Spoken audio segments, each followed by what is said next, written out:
Դե ինչպես արդեն պարզ դարձավ, դատարանը կայացրեց մեղադրական վերդիկտ եւ եթե դուք նկատեցիք, դատարանը չեմ կարող ասել որպես պատճառաբանություն, բայց որոշակի հայտարարություն արեց այն մասին, թե բոլորը պետք է գիտակցեն, թե ինչ են արել։ Ես այսպես կպատասխանեմ,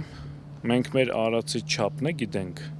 բայց չարածի չափն էլ գիտենք շատ լավ։ Հետևաբար, ինչպես ասել եմ դատական նիստի ժամանակ, եւս մեկ անգամ կերրորդեմ, կյանքը գտնվում է այստեղ, իսկ մեզ դուր է գալիս այստեղ։ Հետևաբար այս վերդիկտը մեր կյանքում վստահ կարող եմ ասել, որևէ բան չի փոխել, չի էլ փոխելու, իսկ ինչ վերաբերում է դատարանի վերդիկտին, բնականաբար համաձայն չենք, վիճարկելու ենք, բայց իրականության հետ հաշվի ենք նստում, որոշման հետ այս պահին հաշվի ենք նստում եւ ունենք այն ինչ ունենք։ Այսքանը։